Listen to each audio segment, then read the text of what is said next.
आप देख रहे हैं लाइव 7।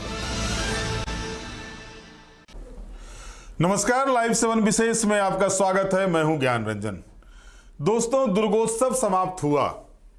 दुर्गा पूजा में कई जगह पर बलि भी चढ़ी, लेकिन झारखंड भाजपा में जो आज बलि चढ़ी है उसकी चर्चा चहुओर है।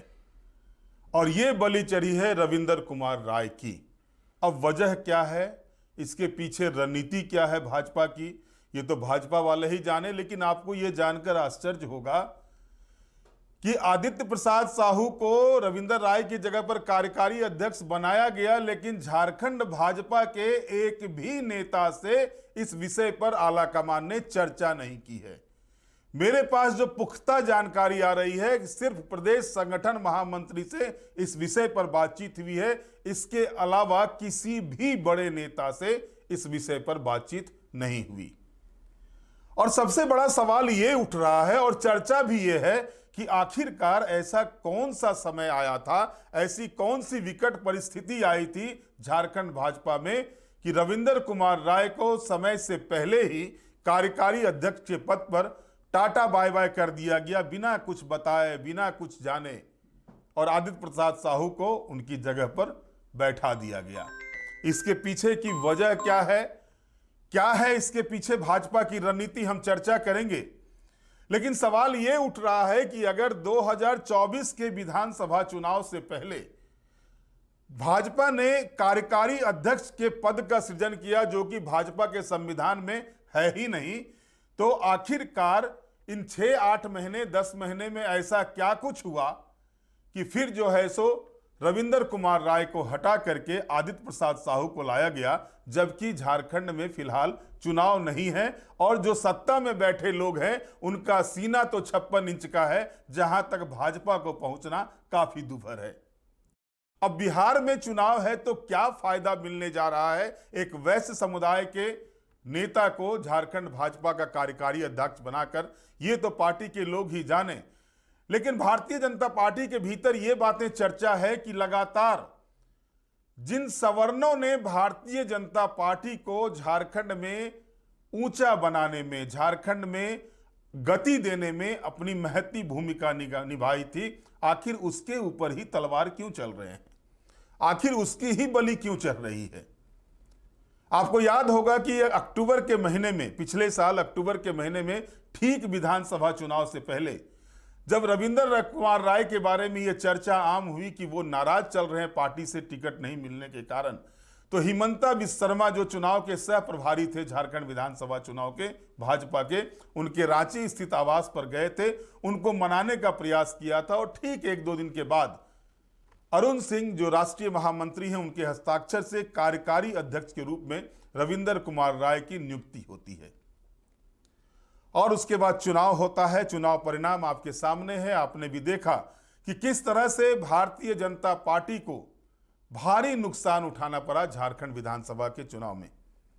और अब बिना कुछ सूचना के, बिना किसी जानकारी के जब रविंदर कुमार राय को हटा दिया गया और उनके जगह पर आदित्य कुमार साहू को लाया गया है, आदित्य प्रसाद साहू को, तो फिर से एक मर्तबा चर्चा का बाजार गर्म है। दोस्तों, 2-3 चीजें देखनी होगी। पहली बात तो ये आ रही है सामने, क्या झारखंड भाजपा में कांग्रेसीकरण हो रहा है या कांग्रेस के नियम सिद्धांतों को भाजपा अडॉप्ट कर रही है। लगातार आपने देखा होगा कि पिछले कई मर्तबा, अभी के छोड़ दिए जाएं जो केशव महतो कमलेश हैं कांग्रेस पार्टी के प्रदेश अध्यक्ष, या इससे पहले राजेश ठाकुर थे, उससे पहले स्थिति यह थी कि कांग्रेस पार्टी में कार्य समिति का, प्रदेश कार्य समिति का गठन तक नहीं होता था और प्रदेश अध्यक्ष का कार्यकाल समाप्त हो जाता था। अब जरा आप इसको मिलाइए भारतीय जनता पार्टी से। बाबूलाल मरांडी के वो जून 2023 में भारतीय जनता पार्टी के प्रदेश अध्यक्ष बने हैं। पहले तो एक व्यक्ति एक पद के सिद्धांत को यहां पर धरता बताई जा रही है। बाबूलाल मरांडी को विधानसभा चुनाव समाप्त होने के बाद विधायक दल का नेता भाजपा ने चुना और वो नेता प्रतिपक्ष भी हैं और उसके साथ ही साथ वो भाजपा के प्रदेश अध्यक्ष भी हैं। यानी भाजपा के सिद्धांत में जो ठोक बजाकर बातें कही जाती है कि किसी भी व्यक्ति को एक पद की जिम्मेवारी वाली बात जो कही जाती है, वो पूरी तरह से यहां पर उसको कहें तो एक तरह से ज्वालामुखी की तरह से फटा हुआ है। और ये चीजें भी चर्चा का विषय बना हुआ था भारतीय जनता पार्टी के भीतर। लेकिन है कि लोग खुलकर सामने नहीं आते, अंदर ही अंदर। मैंने जो टैगलाइन दिया है आपको, झारखंड भाजपा में छिड़ी झकझूमर, तो ये झकझूमर आज से नहीं है, ये झकझूमर कई महीनों पहले से चल रहा है। विधानसभा चुनाव के अंदर यह कहा गया था कि बाबूलाल मरांडी के नेतृत्व में भाजपा चुनाव लड़ रही है। 28 विधानसभा की सीटें जो ट्राइबल के लिए रिजर्व हैं, उसमें एक टिमटिमाता हुआ सितारा निकला चंपाई सोरेन के रूप में, वो भी अपने बूते। उसमें भाजपा की कोई बड़ी उपलब्धि नहीं कही जा सकती है, क्योंकि चंपाई सोरेन जिस क्षेत्र से चुनाव लड़ते हैं उस क्षेत्र में मजबूत प्रत्याशी हैं। लेकिन वही चंपाई सोरेन के पुत्र जब बाबूलाल सोरेन घाटशिला से चुनाव लड़ते हैं तो चंपाई सोरेन भी उनको जीत नहीं दिला पाते। अब 27 सीटों पर, 28 में से 27 सीटों पर भारतीय जनता पार्टी की करारी हार हुई है। अगर आप वोट पर को देखेंगे, जो हार का आंकड़ा था, जो हार का अंतर था, तो वो 30,000, 40,000, 50,000, यहां तक कि 78,000 तक का अंतर गया है। ये ट्राइबल सीटों की मैं बात कर रहा हूं। और जो सामान्य सीटें भारतीय जनता पार्टी जीती हैं, उसका डिफरेंसेस अगर आप देखेंगे तो कहीं ना कहीं आपको खुद या भारतीय जनता पार्टी के नेताओं को खुद शर्म महसूस होगी कि जिन सीटों पर वो 50,000, 60,000 वोटों से चुनाव जीतते आते थे, वहां पर 5-10 हजार वोटों में वो आकर जीत के अंतर में सिमट जाते हैं। और उसके बाद लगातार जो एक्सपेरिमेंट होता है, और जो मैंने कहा कि कांग्रेस के रास्ते में जो भाजपा चल पड़ी है, वो साफ तौर पर दिखाई देता है। अब कार्यकारी अध्यक्ष बनाया गया आदित्य साहू को। आदित्य साहू प्रदेश महामंत्री हैं, राज्यसभा के सांसद हैं। आदित्य साहू को शुभकामना है, बधाई है कि उनको कार्यकारी अध्यक्ष बनाया गया। लेकिन पार्टी के भीतर जो चर्चा चलती है, पार्टी के भीतर जो बातें होती है, उन बातों का क्या, उन बातों का आखिरकार जवाब देगा कौन? क्या राष्ट्रीय नेतृत्व को यह नहीं देखना था कि वो कम से कम अपने पार्टी के जो प्रदेश स्तर के बड़े नेता हैं उनके साथ भी इस विषय पर चर्चा करते? नाम नहीं बताए जाने के शर्त पर कई बड़े नेताओं से मेरी बातचीत हुई, उन्होंने साफ शब्दों में कहा उन्हें तो इस बात की जानकारी तक नहीं थी। कई नेताओं ने तो यहां तक कहा कि भाई अभी ही देख रहा हूं, भनक तक नहीं लगी। अब अगर भारतीय जनता पार्टी में उलटफेर होता हो और भनक न लगे बड़े नेताओं को, तो आप समझ सकते हैं इससे पहले यही भारतीय जनता पार्टी थी जहां पर कुछ भी बदलाव होता था तो पहले प्रदेश संगठन से चर्चा की जाती थी। लेकिन इस बार ऐसा भी नहीं हुआ।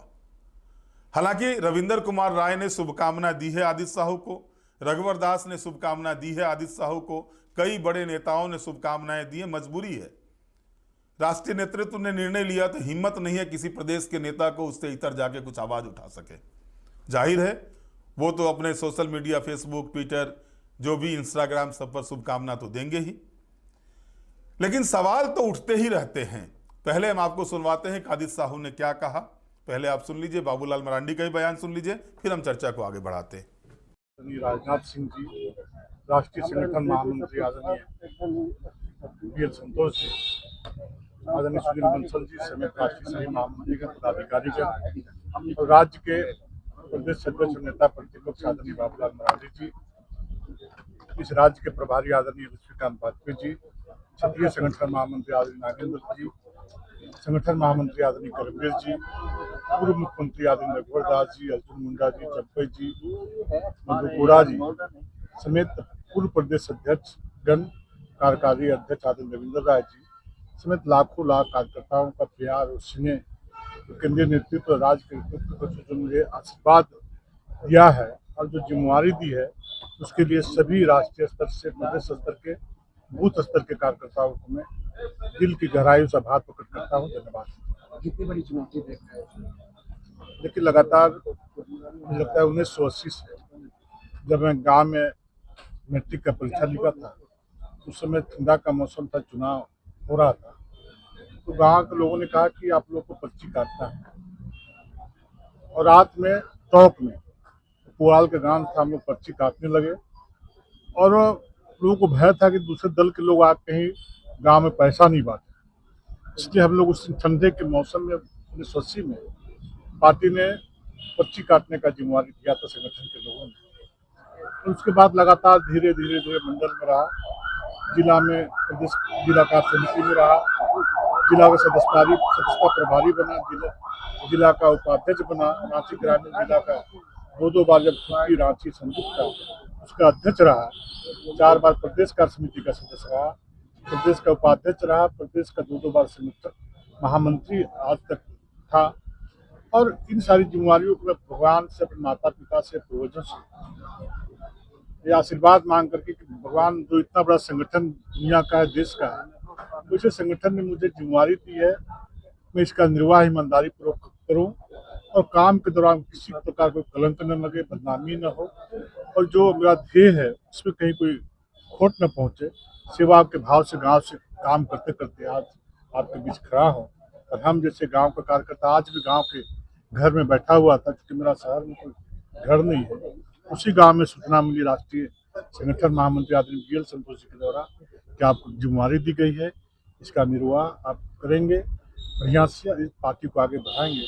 तो निश्चित रूप से मैं सभी लोगों को भरोसा दिलाता हूँ कि जैसे अब तक जितना जो मेरा ध्येय है, उद्देश्य संगठन में काम करना, संगठन के गति देना, उसी भाव के साथ जो भी दायित्व रहा काम किया, आगे भी अपने जीवन का एक एक कर्म, एक एक क्षण, एक एक पल संगठन को समर्पित रहेगा। अल्लाह के कार्यकर्ताओं के साथ, कार्यकर्ता के भाव से निश्चित रूप से संगठन के काम को, राज्य के हित को, देश के हित को सामने रखकर काम करना। कितनी बड़ी जिम्मेदारी है? हम इतना ही कह सकते हैं, आज कार्यकारी अध्यक्ष मिला है, अब लगता है बहुत जल्दी ही क्या बोलते हैं पूर्णकालिक अध्यक्ष दिखाई पड़ेंगे। सर आप ओवर बर्डन है क्या कि आपको लगता है कि नहीं जल्दी से अध्यक्ष मिल जाए? अभी स्वाभाविक है, अध्यक्ष तो चाहता है कि हम कंटिन्यू बने रहें। अभी स्वाभाविक है, जब हमारे पास विधायक दल के नेता का दायित्व, ये अपने आप में बहुत बड़ी जिम्मेदारी है। सर आपके राष्ट्रीय अध्यक्ष इतने लंबे समय से चले आ रहे हैं, मंत्री तो हैं, वहाँ भी होगा, नया समय आ रहा है, काहे चिंता कर रहे हो? पार्टी अपना प्रोसेस में विचार मंथन करती है, फिर काम करती है। आदित्य साहू जी से क्या अपेक्षा रख रहे हैं आप पार्टी के? बिल्कुल संगठन और मजबूत होगा और आगे बढ़ेगा। सर एक तरफ कुर्मी आंदोलन कर रहे हैं, एक तरफ आदिवासी आंदोलन कर रहे हैं, भारतीय जनता पार्टी कहीं टिक नहीं रही है। देखिए मैं ये कहूँगा, डेमोक्रेसी में अपने हक के लिए हर किसी को आंदोलन करने का अधिकार है। लोकतंत्र व्यवस्था में जो तौर तरीका है उससे बियॉन्ड नहीं जाना चाहिए किसी को। आंदोलन करे, अपने डिमांड सरकार के पास रखे, कोई हर्ज नहीं।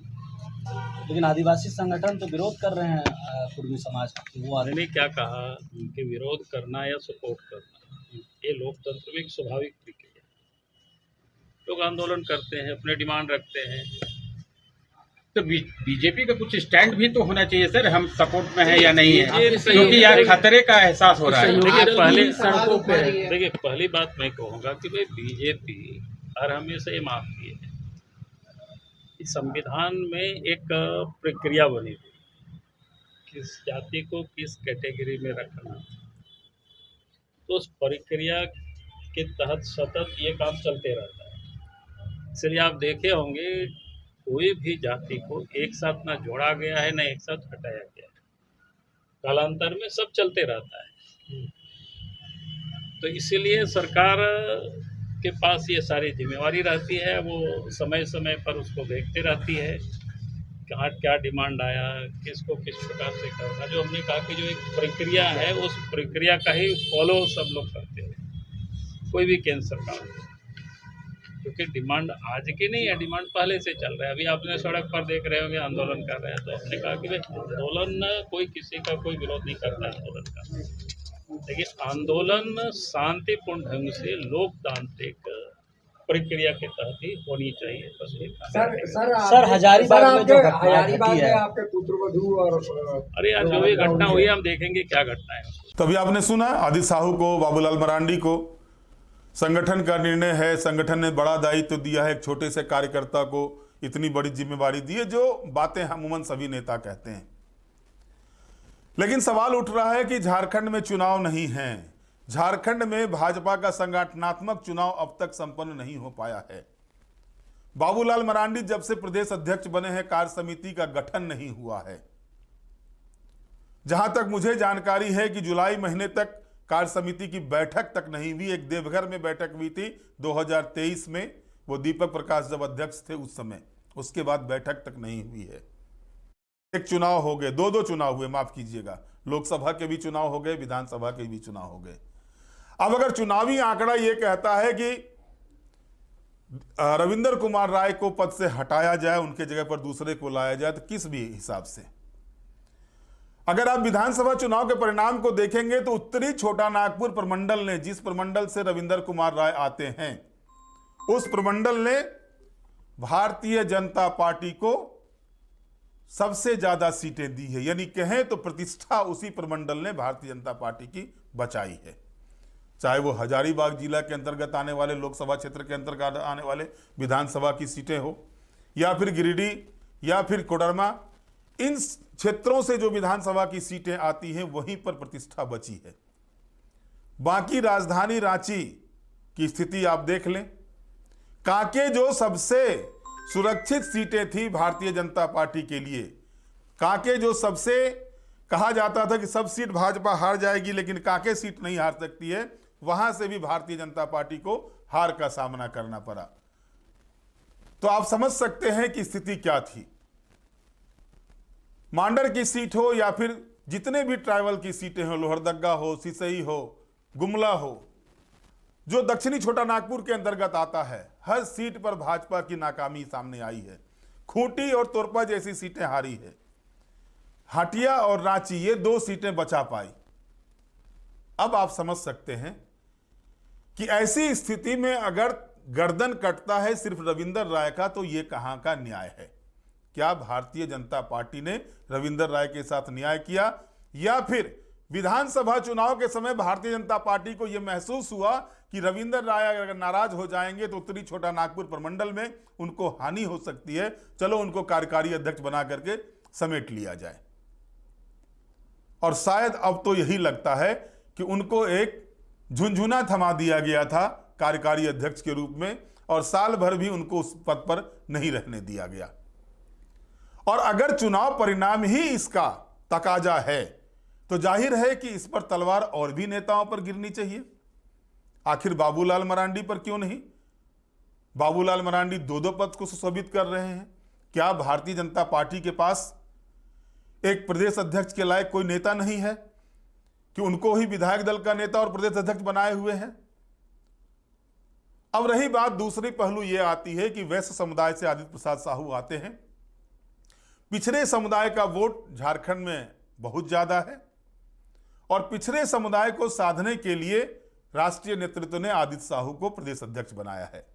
यहां पर यह दिगर होगा कि रघुवर दास का नाम काफी तेजी के साथ आगे चल रहा था प्रदेश अध्यक्ष के रूप में। आपने इस बीच में देखा होगा कि रघुवर दास झारखंड के पॉलिटिक्स में उड़ीसा के राज्यपाल से जब इस्तीफा देकर के वो आए थे तो काफी सक्रिय हुए थे बीच के दिनों में। हर प्रमंडल का उन्होंने दौरा किया। और जो मैं झकझूमर की बात कर रहा हूं, पार्टी के अंदर झकझूमर यही है, कहीं रघुवर दास प्रदेश अध्यक्ष ना बन जाए तो उनके पर को कैसे काटा जाए, इसके रणनीति के तहत यह काम हुआ है, जो जानकारी मिल रही है, जो चर्चा भी है। और इसके बाद कार्यकारी अध्यक्ष के रूप में एक वैश्य समुदाय के पिछड़ी जाति के लोग को लाया गया है, ताकि यह भी बात बनी रहे कि पिछड़े समुदाय को सम्मान दिया गया और साथ ही साथ रघुवर दास भी कुछ ना बोल पाए। हालांकि मैंने बताया आपको, रघुवर दास ने शुभकामना दी है आदित्य साहू को। अब इसका फायदा बिहार विधानसभा के चुनाव में कितना पड़ेगा? दोस्तों, बिहार में कुछ परिवर्तन होता है तो झारखंड में प्रभाव पड़ता है, लेकिन झारखंड के परिवर्तन से बिहार में कोई प्रभाव पड़ने नहीं जा रहा है। बिहार में झारखंड के नेताओं का कितना महत्व है, यह झारखंड के नेता भली भांति जानते हैं। मैंने पिछले विधानसभा चुनाव में भी कई झारखंड के नेताओं को देखा है बिहार में कैंपेन करते हुए। क्या वो करिश्मा कर पाए, वो उनका हृदय ही जानता होगा। मैं भी खुल के नहीं बता सकता। मैंने कई नेताओं को देखा है, कई नेताओं को कई जगहों का प्रभार दिया गया था, और वो क्या किए ये तो बताता है, जो दक्षिणी बिहार का क्षेत्र है उसका चुनाव परिणाम ही बताता है। अगर प्रधानमंत्री नरेंद्र मोदी कैंपेन ना किए रहते 2020 के विधानसभा चुनाव में, तो शायद, और सीमांचल के लोग अगर उनके प्रति प्रभावित नहीं होते, तो शायद जो सत्ता आप देख रहे हैं, नीतीश के नेतृत्व में सरकार चल रही है भाजपा के सहयोग से, वो आपको दिखाई नहीं देती, क्योंकि इधर के क्षेत्र में आरा, गया, मगध का जो एरिया है, इस एरिया में अगर आप देखेंगे तो आरजेडी और उसके गठबंधन ने पूरी तरह से भाजपा को नाको चने चबाने के पर मजबूर कर दिया था। और जब भारतीय जनता पार्टी को ये लगा कि इन क्षेत्रों में जो पहले चरण में वही चुनाव हुआ था कि यहां पर वो ठीक ठाक उनको सीट नहीं आ रही है, तब जाकर के उन्होंने सीमांचल के एरिया में, मिथिलांचल के एरिया में, अंग प्रदेश के एरिया में जो है अपने प्रभाव को बढ़ाया। और प्रधानमंत्री के कारण ही जो सीटें आप देख रहे हैं बढ़त मिली भाजपा को, वो महत्वपूर्ण था। झारखंड के नेता जाके बिहार में कुछ नहीं कर पाए थे। और बिहार में सीधे तौर पर है भैया, बिहार में बिहार के नेता की चलती है, झारखंड के नेता बिहार में जाके कुछ नहीं कर सकते हैं, ये तय मान के चलिए। और झारखंड के नेता की जितने सोचने की शक्ति है, वहां के मुखिया के सोचने की शक्ति है उतनी। और ऐसी स्थिति में अगर यह कहा जाता है कि आदित्य साहू को पिछड़ों की राजनीति को ध्यान में रखकर कार्यकारी अध्यक्ष बनाया गया है और बिहार में इसका लाभ मिलेगा, तो शायद ये लगता है कि ये सिर्फ दिल को सांत्वना देने वाली बात है। बहरहाल अब जो पार्टी के अंदर झकझूमर चल रहा है, पार्टी के अंदर जो 2-3 खेमे हो चुके हैं, इस खेमे को किस तरह से राष्ट्रीय नेतृत्व शांत करता है, इस पर विराम लगाता है, ये देखना दिलचस्प होगा।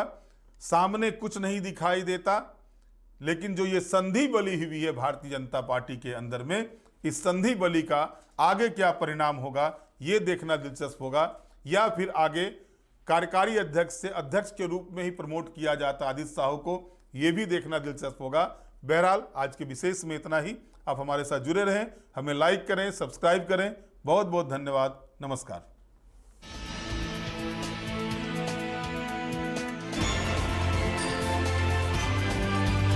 आप देख रहे हैं लाइव 7।